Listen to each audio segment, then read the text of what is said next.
All right, good evening, everyone. Welcome to our sample class here at Syracuse University with Professor Takeda. My name is Chris Bezdadano. I'm the recruitment specialist here for the College of Arts and Sciences and the Maxwell School. Pleasure to be with you all tonight. I see some familiar names out there in my screen here off to the right. And for those of you that are new, pleasure to have you. And for all of you, congratulations on your acceptance to Syracuse University. We really appreciate that you sort of took the time out of your busy schedules to attend this virtual class for the next hour or so to kind of give you some perspective about what a real class is like here at Syracuse University. So I want to introduce Professor Takeda, who I know you're all really eager to meet. She started teaching here at Syracuse in 2006. Is that correct? That's In, right. Yep. in the history department. And actually her course on Asian American memoirs, which she taught last spring, was the very first course of its kind to be offered by Syracuse University about Asian American history. Now, Professor Takeda is chair of our Citizenship and Civic Engagement department and regularly teaches Max 301, Citizenship, Ethics, and Justice, which is a course that addresses all 5 of the CCE program's core values, which I think we're about to learn more about tonight during the session, and also is a chance to learn more about sort of civic and global responsibility through the lens of learning about history, about the greater Syracuse community that surrounds our beautiful university. I also want to mention that Professor Takeda has mentored many students through the research process, so she's definitely someone you all might want to talk to once you're here at Syracuse, if you're interested in research. And I believe she's also working on a memoir, which hopefully she might be able to tell us more about later tonight as well. So all that is to say that you're in very good hands with Professor Takeda, with your instructor today. I'm going to kick it to her in just a second, but if you have any questions throughout the presentation, feel free to use the Q&A button at the bottom of your screen. And Professor Takeda, I'll help sort of moderate that as well as the chat. And I think we'll have some time for discussion at the end as well. So I will turn it over to you and take us away. Awesome. Thank you so much for that, Chris. So hi, everyone. I'm echoing Chris and saying congratulations on your acceptance into Syracuse. And thanks so much for joining my sample class today, making a difference through community engagement, learning Syracuse's history and shaping its future. So as Chris introduced, my name is Junko Takeda. I kind of live in the history department here at SU, but I'm also chairing our undergrad major, Citizenship and Civic Engagement. I'll be referring to that as CCE. And my pronouns are she, her, and hers. So let's get started. So today I'm going to share a little bit about what civic and community engagement look like when undergrad students in CCE and Maxwell more broadly cultivate kind of sustained relationships with the city, right? And that means dialoguing with community leaders and stakeholders and really trying to make a social impact across the 4 years they spend at SU as students, but also as Syracuse City residents, right? If you choose to come here, you're going to be a citizen of the city of Syracuse, the county of Onondaga here. So you'll hear today a little about Syracuse, how Syracuse students majoring in CCE are helping shape the future of communities, both in the city, the county, and beyond.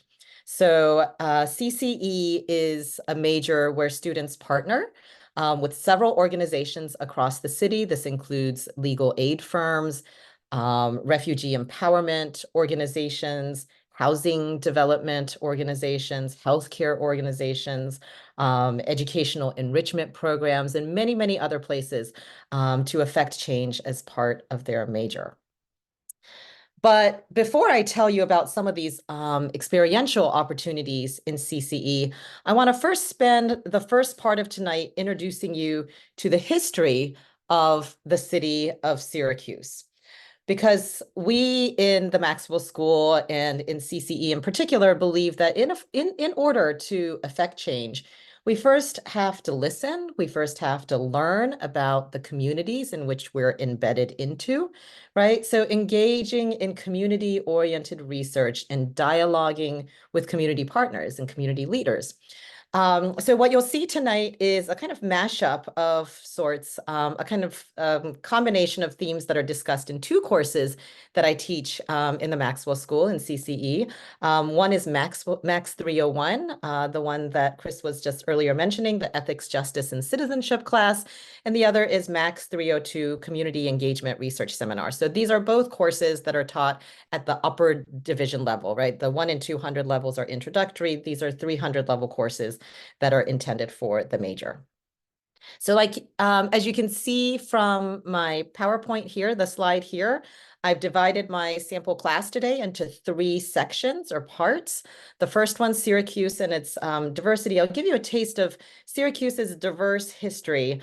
I want to discuss how our area has been home to various populations who've practiced and who've led efforts at interethnic, interracial dialogue, social justice, civil rights, and civic engagement historically, right? So these are things that didn't just start, now or in the 2000s. This has a very long, hundreds-year-long history. I'm going to talk a little bit about the pre-modern period, but specifically kind of zoom into the 19th century.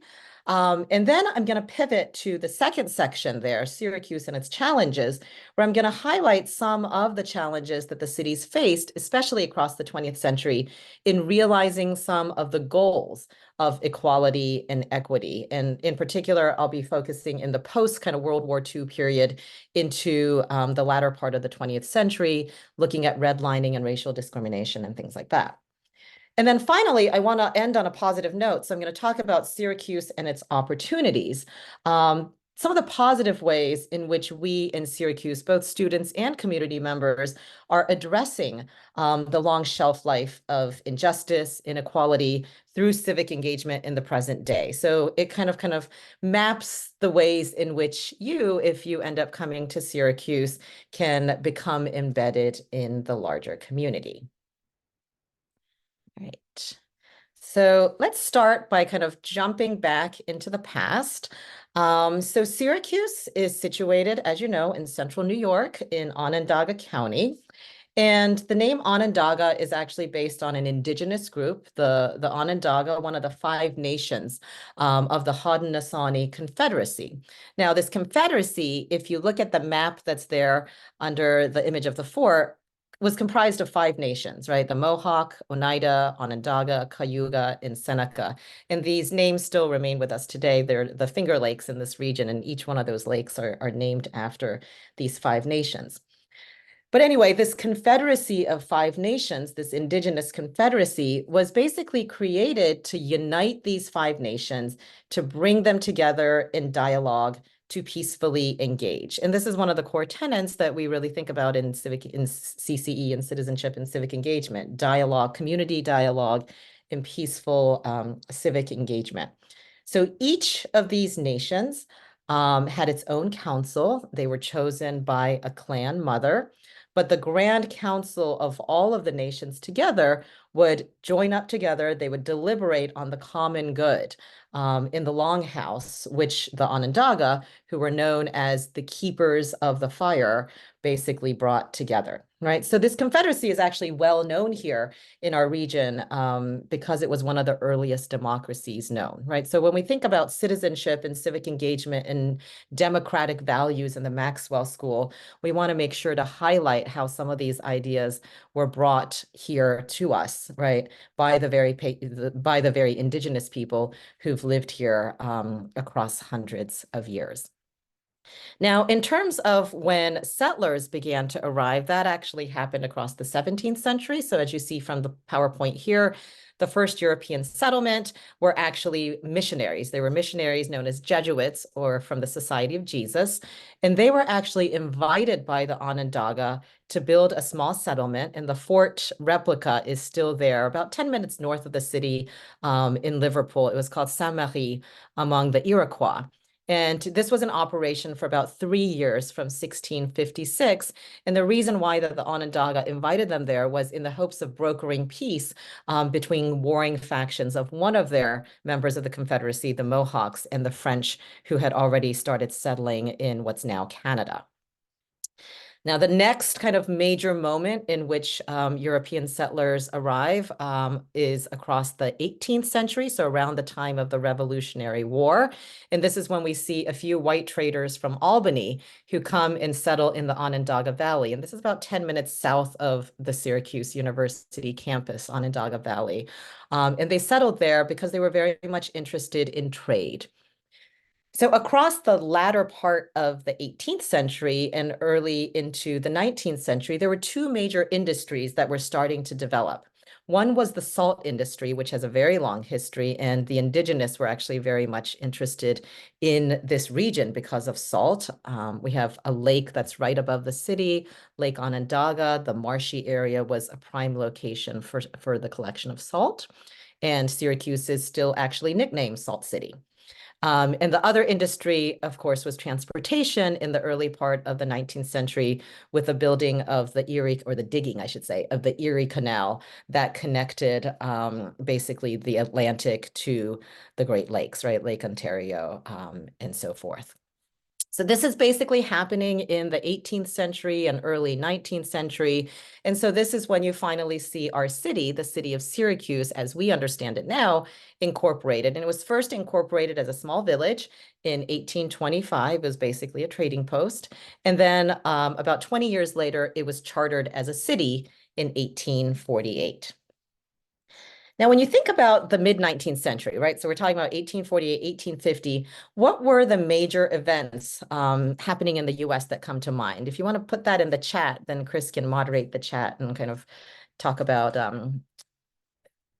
what he can share the answers that you're writing in. So I'll give you a minute and see if any answers come in. So 1848, 1850s, 1860s, what's going on in the US at that time?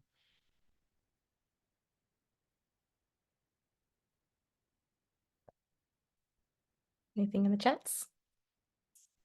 One student said gold, so the gold Right. rush. The gold rush is happening, definitely, absolutely, across the country, right? So we have settlers who are moving westwards. That's absolutely right. Perhaps a prelude to the Civil War. Great, right. So these two things are happening at the same time, right? Westward expansion, more settler colonialism, and kind of the doctrine of going all the way to the west. And then you also have the tensions that would eventually culminate in the Civil War. Now, Syracuse is a very important center for the kinds of national developments that are going to be happening at this time. So upstate New York becomes a central node in the history of anti-slavery and the abolitionist movement, and also women's suffrage, right? So all of these historical events are happening at the same time in the same year and beyond that Syracuse is incorporated as a city. So some of the major events that happen around the same time as the founding of the city is the two-day Seneca Falls Women's Rights Convention. So this kind of unfurled the famous Declaration of Sentiments, which is based off the ideas of the Declaration of Independence, insisting that it wasn't just men who deserved equality of rights, but also women, right? At the same time, you have abolitionists, most famously Frederick Douglass, who ends up living just down the road in Rochester, about an hour from here. And he's really important because he merges the fight against racial injustice with that against women. And he tries to kind of unify the causes of abolition, of African American rights, and suffrage. Now, not everyone agrees with this idea, even though these two movements are both very progressive, women's rights as well as racial equality. There are two women's rights groups that develop in this area, and they disagree over the strategy of what kind of social justice issue to pursue. So in New York, the women's suffrage movement kind of splinters from the Boston suffrage movement. The New York women's movement decides in favor of kind of foregrounding or focusing on the women's cause over the racial one. Whereas in Boston, the suffrage movement that's centered there agreed to work on those two goals kind of together. right? So the Boston one was much more kind of for both equal racial and gender rights, whereas in New York, the pursuit was really for gender, at least for the women's suffrage movement here. But that said, Syracuse really becomes a central kind of place in the history of anti-slavery and abolitionism. These two cities, both Syracuse and Boston, emerge as the most abolitionist cities in the US at that time. So you have notable feminists who were living in around Syracuse, like Matilda Jocelyn Gage, become a very diehard abolitionist. You also have the Underground Railroad that's very much active here. There's lots of stations here around Syracuse and Onondaga County. Jermaine Logwin is a famous abolitionist and anti-slavery leader who was one of the key members of that movement trying to set up these underground railroad stations, right? So the key thing here is across the early modern period, the pre-modern period, across the 18th and 19th century, Syracuse, Onondaga County, Rochester, Albany, all of this kind of CNY region is very much developed in the history of thinking about social justice, thinking about civic engagement, and equal rights. It's not something that the Maxwell School, right, has invented. These things were very much a part of the fabric of the city and the county much before our campus was built. Now, that said, I'm going to pivot a little bit to the persistent challenges in realizing equality and equity in Syracuse, Onondaga, CNY across the 20th century. And one of the key moments in the history of the development of racial inequity specifically comes with the first Great Migration and the second Great Migration. So you have these both mapped here. The first migration really refers to the period between World War I and World War II. The second Great Migration comes afterwards, basically across the Second World War into the 1970s. So when we talk about the Great Migrations, what are we talking about? Basically, we're talking about a huge demographic transformation in the United States.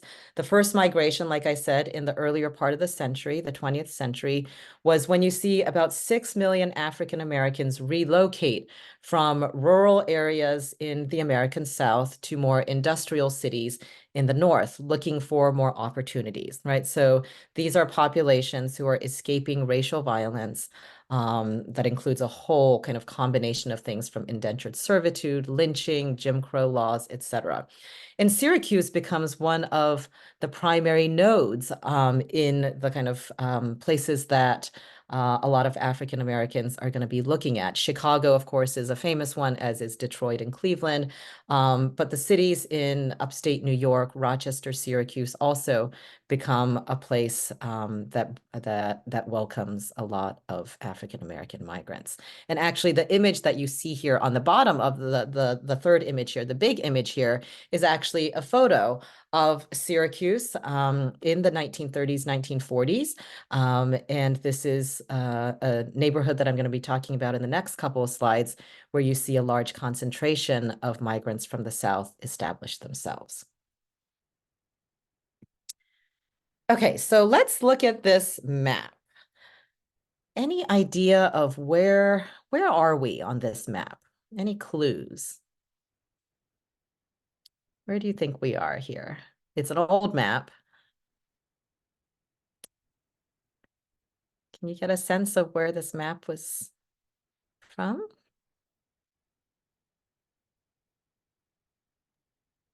You can chat and answer if you see some things on the map here that look familiar to you.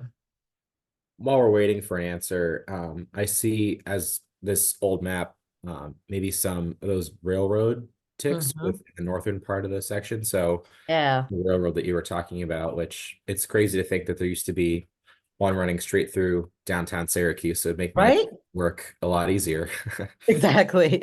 If only we could bring the railroad back, right? Oh, I see something in the chat, the Someone number. said, so someone said Syracuse. Yeah, someone said Syracuse. Okay, excellent. Yep. So you might see at the bottom there, Syracuse University. You see that, right? So the campus there at the bottom, Syracuse University, which was already established at that time. right? And then at the top there, it says New York City Station, right? We used to have a train station depot right there along what's Erie Boulevard. So Erie Canal actually ran through the city. Erie Boulevard used to be a canal until they I don't know what they did. They filled it up and made it into a boulevard. And Erie Canal went all the way across from Albany and hit all the towns along the way, and then basically ran through the city of Syracuse and ran through downtown Syracuse, which is going to be on the top right, no, sorry, top left-hand corner if you keep going on Erie. So this is basically a large area. It was known as the 15th Ward, and a pretty large neighborhood that extended all the way from SU Hill, pretty much, as you see from the bottom, all the way to the bottom of the hill, which is Erie Boulevard, or what used to be Erie Canal. And this entire ward, the 15th Ward, before or until roughly 1965, 1966, formed the center of African American, Jewish, and immigrant life, right? And as you see from the PowerPoint here, in around 1950, 8 of every 9 Black residents in Syracuse ended up living in the 15th Ward. It was a giant residential neighborhood. If you've come and visited SU to tour, some of the neighborhoods that you see, let's see, east of our campus going along Euclid, a lot of those houses that were built in the 1920s and 30s, that's what it looked like going down the hill between Syracuse and Erie Boulevard. So that is a large area, 15th Ward, where you saw a lot of the migrants that we talked about in the previous slide, the Great Migration, ended up. Now, the challenges really become evident from the 1950s onwards. So here I'm going to talk about the ways in which Syracuse leadership, like many other cities across the United States, put into place policies that were meant to keep away Black families from their own from whiter neighborhoods and keep them from the ability to access generational wealth, right? So redlining, of course, is a policy which denies mortgages and credits based on where you presently live, right? So if African American families were living in a particular neighborhood and wanted to kind of use their assets and move to to another neighborhood that was more kind of majority population white, they would be denied mortgages or denied bank credit because of where they were originally living already, right? There were also racial covenant rules. Now, what's that? These are rules that are attached to properties outside the city that basically are put into place to keep racial minorities out. So just to give you an example of what that means. So I live about 10 minutes, or 5 to 7 minutes away from the university neighborhood in just adjacent to the university. It's called the Scott Home neighborhood. And if you looked at housing deeds from like the 1920s, early 1910s, the deeds actually have written into them, the deed of the properties of the houses here, have written into them particular racially discriminatory phrases, such as the one that I posted here. This lot, this property, right, shall not be occupied by particular racial minorities, right? So these are actual, if you look at the historical deeds of a lot of the houses around here from the 1920s, that's what you would see in the house or in the property deed. So that's the combination of redlining and racial covenants really kept African American families from accessing intergenerational wealth and building assets in a way that could be useful for their children and grandchildren. All right, so Syracuse, like many other cities, participated in the creation and continuation of these racially discriminatory policies, redlining and racial covenants. And at the same time, they also participated across the 1960s, particularly the forced removal of populations that they deemed undesirable away from the city center. So the primary target for this forced removal was the neighborhood that I just talked about in the previous slide, the 15th Ward. So the 15th Ward, as you might remember, was a ward or a neighborhood that was primarily composed of racial minorities. And this whole ward was targeted for removal, in the 1950s and 60s. There were two reasons for this. One was the creation of the Federal Urban Renewal Act that poured in millions of dollars into Syracuse for what they called, quote unquote, urban renewal. And then this happened in tandem as the same time as the Federal Highway Act. The Federal Highway Act led to the creation of I-81 being built right next to the university. Now, if you came to visit SU in the last few weeks or months, you might remember that there's a big artery, a highway that runs north and south to the right of the campus, right to the west of the campus. That's I-81. I-81 did not exist there until the 1950s, right? And this was built right next to the university, University Hill, as well as the university, what do you call it, the hospital, Upstate Hospital, Krause Hospital, all that whole medical complex. And that was where the 15th Ward used to sit, right? So the 15th Ward, because of the Federal Urban Renewal Act, was designated as, quote, a slum. And this is a very kind of loaded term, a slum. And 27 blocks of the ward, roughly composing 75% of that neighborhood, was targeted for demolition. And because of the demolition, they were able to build the highway. They were able to extend the hospital complexes that serve the community now, but at the expense of the forced removal of a large minority population. So this Black population largely was displaced. They were displaced to the south and to the west. It also meant that they didn't have access to property wealth. And some others were placed in public housing. So even though this is about what, 60, 70 years ago, right? There's a long shelf life to these kinds of policies. And as with other cities around the US, we are still digging out from the kind of damage that's been done across the middle part of the 20th century. Right.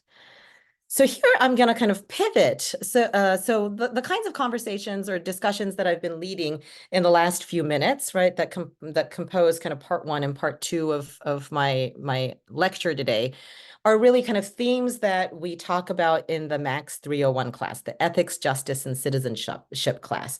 We talk in that class about, where are we in Syracuse, right? The relationship between Syracuse University and Syracuse, the larger city, and its history. And we kind of think about what does ethics, justice, and citizenship, how has it looked like in the past, and how should it look like in the future? So it's a very kind of theoretical class, a Max 301, which is combined with a very kind of tangible or class that's focused on the tangible aspects of what it is to live in this city, right?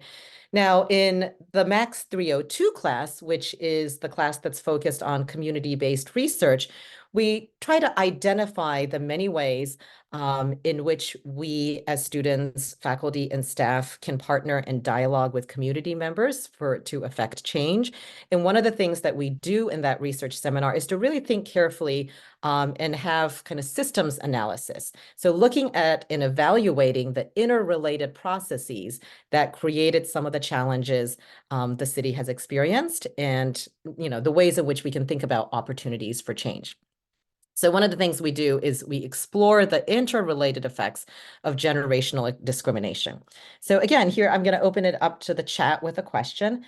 How is kind of generational discrimination related, do you think, to poor outcomes, whether that's poor outcomes in health, the inequality of education, work opportunities, transportation equity? How do you think generational discrimination impacts those things?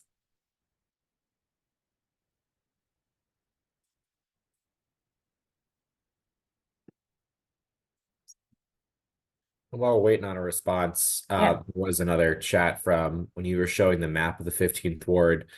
Someone saying they were surprised that Syracuse Stadium was already there at the time. It's, I think, also really interesting to see that next to sort of this map of the redlining. Oh, totally. Yeah. And it was, I think the stadium that used to exist there was an open air stadium, right? Like now we have the dome, right? And this was an open air stadium. And I can't remember. I used to know when they demolished it.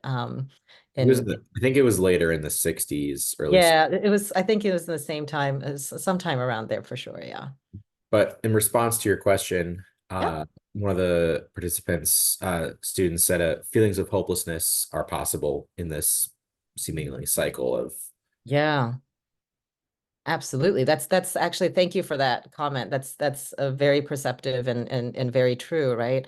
Mental health outcomes are definitely connected, right, to that sense of hopelessness, the sense that you can't dig out.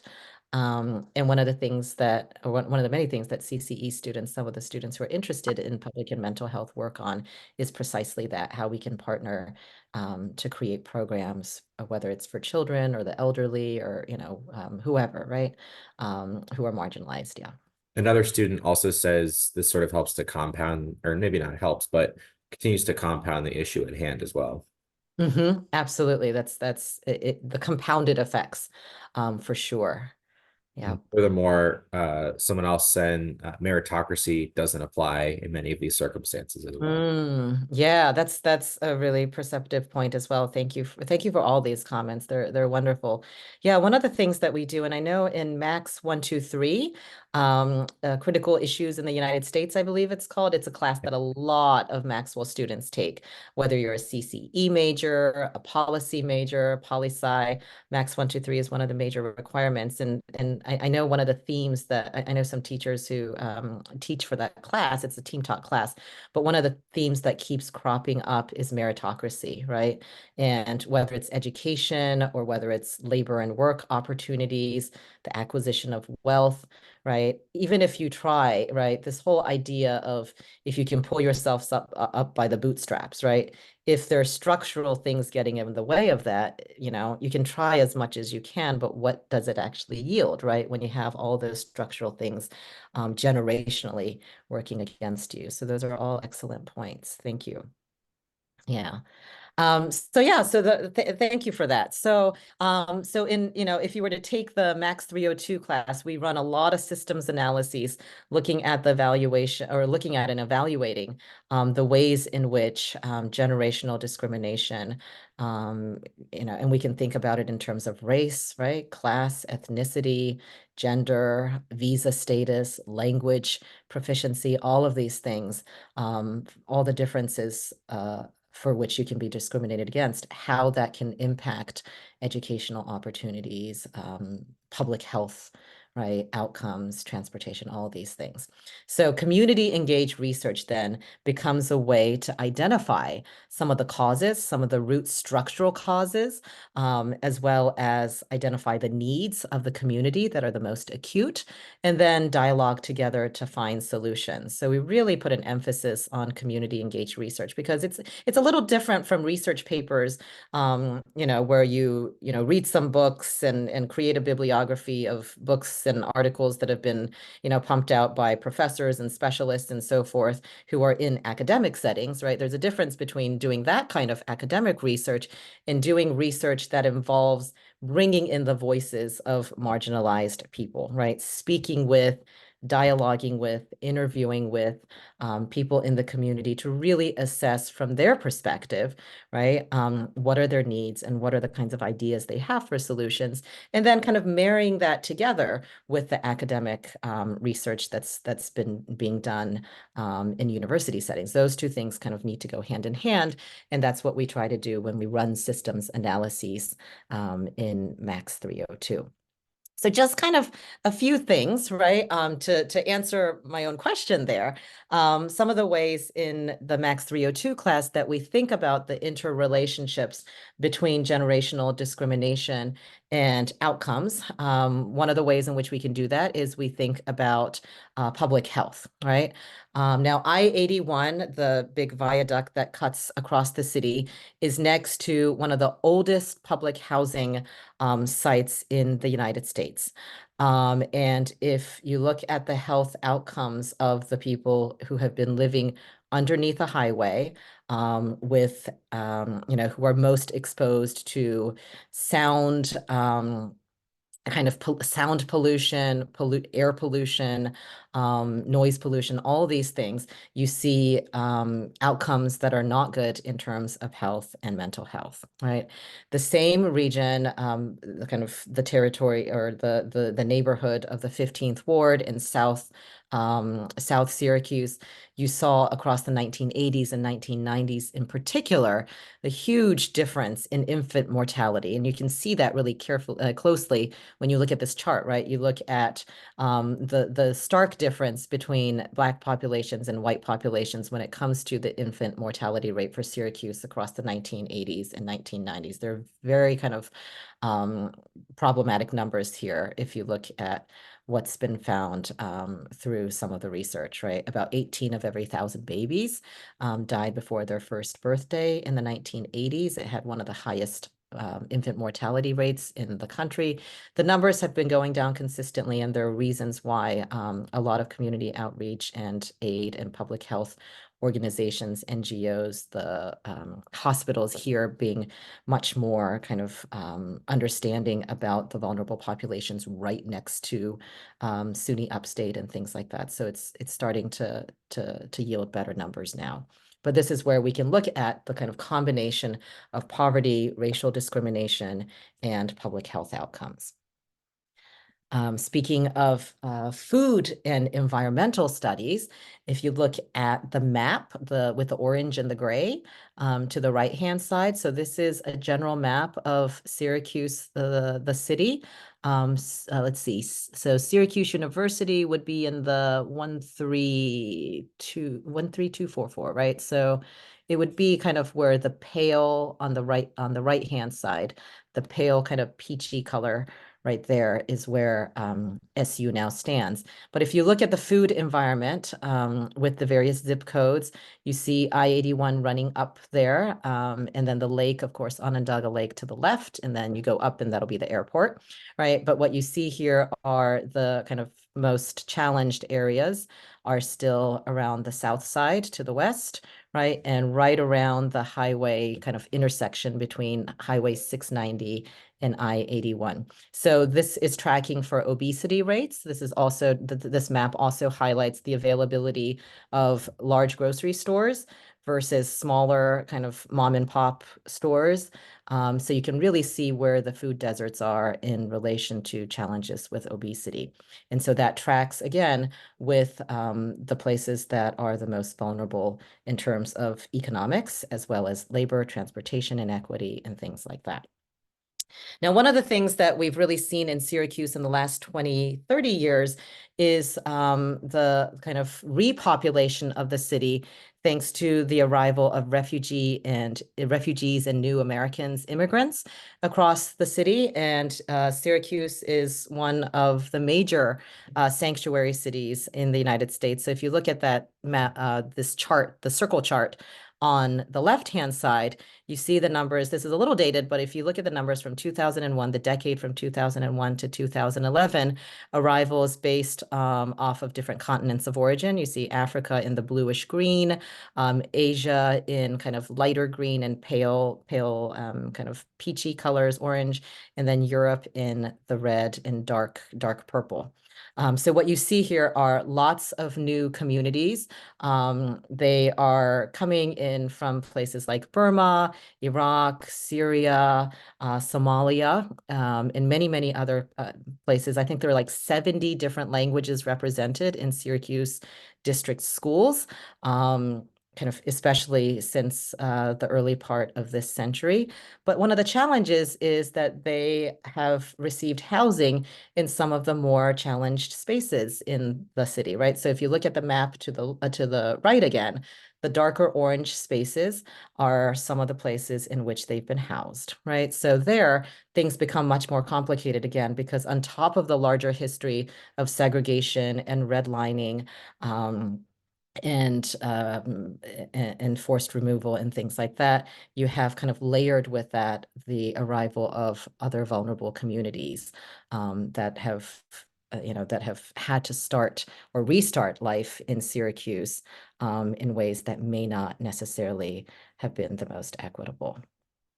So here I want to kind of pivot and talk about the last section of my lecture today, the things which the ways in which the community, both the larger community in Syracuse, the city, and beyond, as well as the Syracuse University community, have been doing to deal with some of those challenges and really find opportunities for growth to create a better city. Right. So here I'm going to introduce to you a little bit about what we do in the Maxwell CCE program. I'm going to first kind of lay out what the major entails, and then you'll see that I'll expand that into a discussion of some of the ways in which students are making meaningful change by dialoguing and partnering with community leaders and members. All right, so CCE, or Citizenship and Civic Engagement, is the signature major for the Maxwell School, right? It shares the name citizenship with the school. And it's really a kind of blended make your own major. So CCE is a dual major, which means that you come in with another major, a pair major, and you also major in CCE. And you customize your CCE course of study by working with a community partner, leaning into your own interests. So if you're interested in public health, for example, you can major in public health in CCE. If you're interested in education policy, you might be a policy studies major and major with CCE. If you're interested in international law and kind of refugee aid and things like that, you might be an IR major and pair that with CCE. So what you're doing is you're kind of leaning into your passion and your interest and using CCE as the space to practice engagement on the ground while you're learning all the theoretical things on campus and also through your other major. So the key takeaway is that by the time you graduate, CCE students are really kind of practiced in civically engaged professional activity. You have the knowledge, the kind of theoretical academic knowledge, but you also have the real life skills to work on issues that you really find important because of the fact that you've been partnering with a particular community organization across a period of 2 to 3 years. All right, so what does the major entail? It's basically 33 total credits. Like I said, it requires another base major. So we have CCE students who are double majors with policy studies, IR, history, Newhouse even, public health in the Falk School, various majors. But you still receive the social science foundations as you would in any other Maxwell major, right? So like I said, the Max 1, 2, 3 class is a class that most Maxwell majors take. And then that becomes part of your foundational courses for the CCE. Now, CCE courses are comprised, the 4 main CCE courses. I'll lay them out for you here. So once you take a few methodology classes at the 1 and 200 levels, take the introductory Max courses, and then you would start in your sophomore year by taking the specific CCE only courses. So Max 301, like I said, that's the class I always teach every semester, the Ethics, Justice, and Citizenship class. Now, as you're taking that class 301, you also take Max 310. And the 310 is a community placement class. This is where you spend a whole semester engaging with working for a community organization. And I'll talk about that in a little bit. So you gain real life experience at the same time we're talking about those theoretical things in Max 301. Now, after your sophomore year, across your junior year, you can take Max 302, and that's the Civic Engagement Research Seminar, some of which I took to talk about in this lecture today. So this is where we do that systems analysis. You get to really hone in on a research topic through your community placement experiences, but also through your kind of passion project that you're interested in. And after you've done that kind of civically engaged community-based research, then across your senior year, your kind of capstone project becomes the Max 401. And this is an action plan workshop where you go back to that community organization that you've worked with, or you can partner with another one. Sometimes it depends. And you provide them with an actionable plan and realize a particular program that you've been working on to create that better change for that community partner, but also for the community broadly speaking. So that kind of all sounds theoretical. So I'm going to give you a few examples to make it really kind of come to life for you. So like I said, the Max 301 and the 310, that's That's across your sophomore year, where you marry theory and practice, right? The 301 Ethics, Justice, Citizenship class with me, where you think about the history of Syracuse, all the kind of issues that I talked about in terms of citizenship and social justice and participation and all that. And then you do that at the same time as you do that community field work in Max 310. Now, where do our students place in that Max 310? So this is really where, you can do as much as you can do, and it really depends on where your passion and where your interests lie. So I'm going to list out here some of the community placements. These are not the only ones. There's so many more. So students who are interested in a pre-law track, for example, might community partner with Hiscox Legal Aid Society. Hiscox Legal Aid is a wonderful legal aid society providing free pro bono legal aid for marginalized and vulnerable populations. They work with new Americans who are trying to obtain citizenship, or sorry, refugees and immigrants who are trying to obtain citizenship. They work with parolees to find them their first step out of incarceration. They work with housing insecure people who are dealing with landlord problems and things like that. So if you're interested in that kind of legal track or particular vulnerable groups, that's a very popular one that our students have placed with. There are other ones that are kind of affinity group based. So for example, La Casita Cultural Center, if you're interested in particular with Latine populations and working with women and children, issues of kind of after school educational support policies, thinking about ways in which you can civically engage with that population. That's another one that's really a focus for some of our students.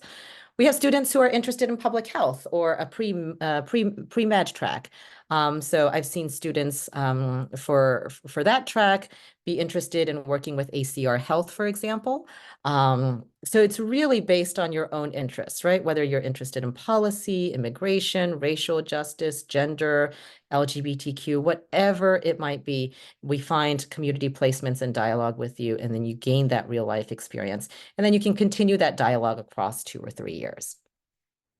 All right, so after you've done that placement, then you do Max 302, which is, again, like I said, the research seminar, the community engaged research seminar, where because of that experience that you had with some of these partner organizations, you then kind of come back to the table and you think, let's do the systems analysis. What are the things that this particular organization is confronting? How can we identify some of those challenges? How does it kind of work with some of the other issues, the infrastructural issues and histories that the community is bearing, right? The kind of long shelf life of that. And then how can we affect change? What are the needs? So they do a systems analysis, they interview people, they might run focus groups, talk to various stakeholders, and then they gradually start to see where they can make their contribution in the Max 401. So again, here I have a few recent community partners with whom students worked to formulate their 302 projects. And I have some more specific examples later. Here we go, later. So this is an example of a 302 project. This one was led by a student of mine from last year. His name was Harris. So Harris has always been interested in transportation, trains, public transportation, especially trains and buses, and thinking about public transportation in relation to transportation equity. So in his project for 302, he basically wanted to assess whether or not the bus routes in Syracuse, the city, were equitable, and they are not, right? And he did a systems analysis, and he came up with a problem. Just over 3% of bus stops along the entire central public transportation, the bus system here, contain over 2 out of the 7 basic infrastructural elements to make commute most comfortable, right? So he looked at the differences, for example, between the line that runs around our university, the green line, or as he plotted as green, right? So a bus that runs around the city and then goes all the way out to South Campus. It's very dense, and basically those stops had benches, shelters, Some of them have bike racks, et cetera. That you see the list of the 7 key infrastructural points there on the left-hand side. And then he looked at the South Side bus route. And even though there are dents, right, there are lots of black dots along that blue route, a lot of them were just simple stops. They did not have benches, shelters, lighting, garbage receptacles. Any of those things were missing, right? And only the little blue spots were the ones that had 2 or 3 of them. So then this allowed him to see and really map kind of the transportation inequity. It becomes very visible, right, when you chart that and you visualize that. And so from that, he was able to figure out, engage, what are the needs, right? If certain things are missing, what are the things, where are they missing, and why are they missing? And so his 401 project coming up, he's going to be talking with civic leaders and transportation leaders in the city to create a kind of stipend program to allow for the city to build more of the things that you see on the on the left-hand side. So this is real change, right? We're talking about in real time. By the senior year, by the time Harris graduates, he will have started the conversation and maybe actualized some of the changes in the bus stops that he's identified in the 302. So it's a super cool project, but more importantly, something that really contributes to transportation equity in our city. Another one here is an environmental and workforce justice project. So this was a research project that aimed to understand workforce shortages to address lead poisoning in some of the properties around Syracuse. So what you have here again is a map that Grant was able to create where you see remediated homes in Syracuse versus unaddressed kind of 1978 older dated homes. Where are the pipes, the lead pipes in homes that are dangerous, especially to children and cognitive development, right? So he was able to pinpoint and address where exactly are these homes. He talked to a bunch of stakeholders and was able to figure out why they are not inclined to change out these lead pipes for safer pipes. And so he was given a job at Syracuse in his senior year, I believe, to work with the city to create a program where certain contractors would have more access to funds so that they would be rewarded and incentivized for changing some of these dangerous pipes into ones that are environmentally safe, but also safe for families to live in. Right, so it says future plans here, but this was actually a 302 project from a couple of semesters ago, and this has been actualized. All right, so this is what we're talking about, right? So Max 401, the kind of senior project or the capstone project, isn't just a kind of academic project, right? This is a project that actually involves discussions with stakeholders, really looking at and identifying the needs of the community through community dialogue, and then getting the engine started to affect actual change across the senior year. Some of our students do it not just for a semester, but across a whole year, combined with an honors with the honors college, right? So you can do honors with CCE and spend another semester to continue that dialogue so that you can finish up the project. Others, if they don't finish the project, can then pass it on to a student who's an upcoming junior or a sophomore, and then the dialogue continues, right? So this is what we're talking about in terms of long-term sustained community engagement. So just kind of to kind of end on a positive note in the direction that the city is taking. I've lived in Syracuse, the city, since 2006, right? And in the almost 20 years that I've lived here, I've seen so much change for the better in this city. And I think there's the research to prop that up, right? So if you look at the chart here, downtown diversity, a study that was just done last year shows that We have Syracuse business owners are becoming much more diverse. 40% are women, a third non-white. You have immigrants, those who identify as LGBTQIA plus, veterans. So a wider group of civic community business owners are becoming more visible across downtown. And then the hope is to spread that not just across downtown, but through various parts of the community.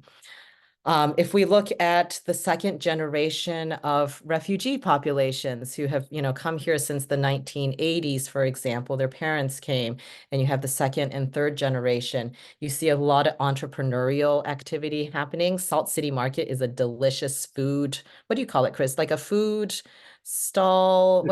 It's a food hall. It's a food hall. Yeah, a food hall. And this is basically an incubator for new entrepreneurs who are from different communities across the city, right? So this is a place that you can have Vietnamese food or soul food, Jamaican food, etc. And the entrepreneurs, those who own the small businesses, are all coming out of the community from formerly kind of vulnerable populations.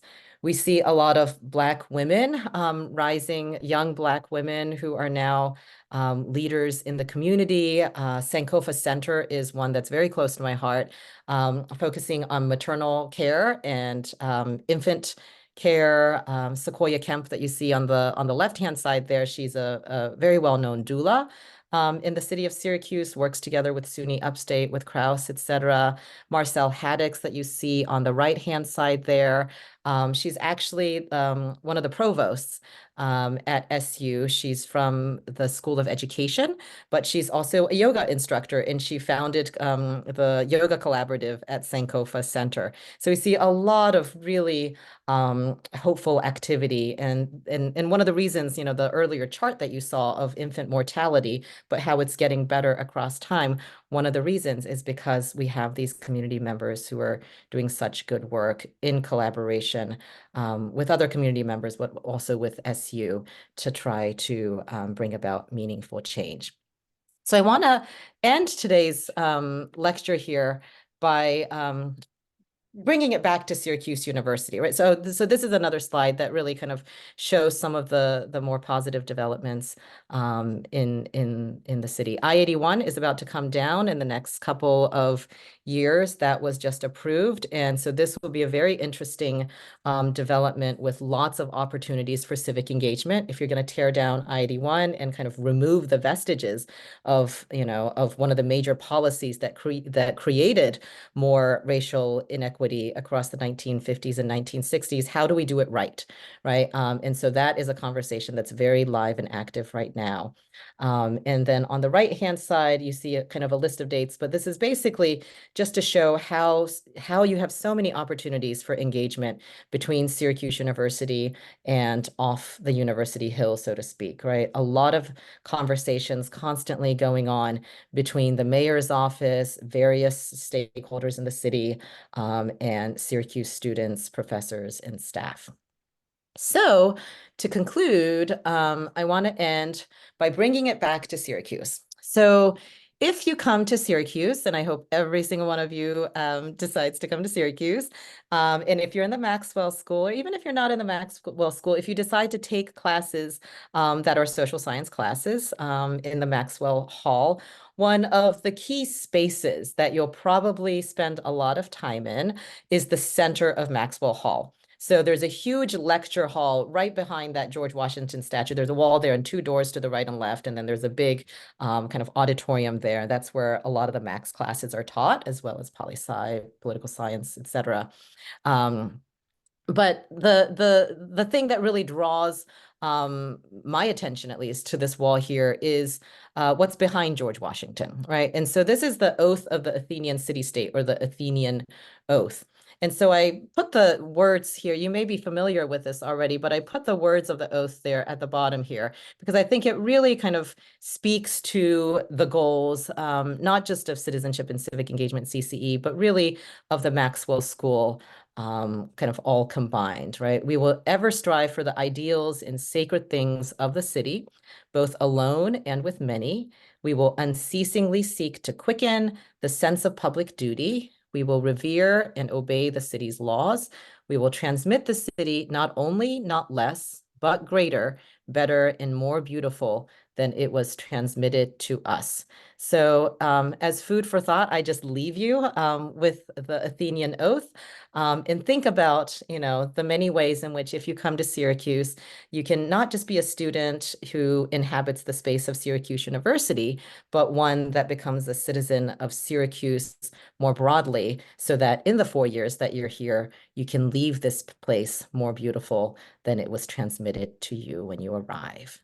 So I will stop there, and hopefully we can have some good discussions. Thank you. That was lovely, Professor Takeda. Thank you very much. Unfortunately, I think we are pretty much out of time up at our Okay. Oh, you're right. Right at eight time, but o'clock. you nailed that perfectly. So I Oh put my my gosh. email in the chat, however, so if any students Yeah, want to reach out and have questions for Professor Takeda, please reach out to absolutely. me. I'm happy to pass some of those along. And Yeah, and I can put my oh, is my let's see. I'm gonna try to put my message in there to everyone. I can put my there we go. That's yeah, my email if you have any questions. yeah. Sorry, I took up the whole time. I really wish we had more Oh, time that to was a discuss. very informative lecture. And as a Maxwell alum myself, kind of took me back to some of the classes that I took through the CCE program. And so, to all of you out there, whether you're a CCE major, maybe after today you're thinking about wanting to be a CCE major, which is awesome, please don't hesitate to reach out to either myself or Professor Takeda. And once again, sort of congratulations. And we really look forward to welcoming you to the Orange family, hopefully in the next couple of weeks and months. So, thank you for joining us tonight. Professor Takeda, big round of applause. Thank you as well. Really appreciate you taking the time out of your busy evening on a Monday during the end of the semester and finals week. So we really appreciate it. Yeah, and thank you to everyone. I know it's a busy time of year for all of you as well. So good luck with the next couple of weeks, and I hope to see you in Maxwell Hall. Awesome. Thank you, everyone. Have a great rest of your evening, afternoon, wherever you're coming from. Thank you for joining us.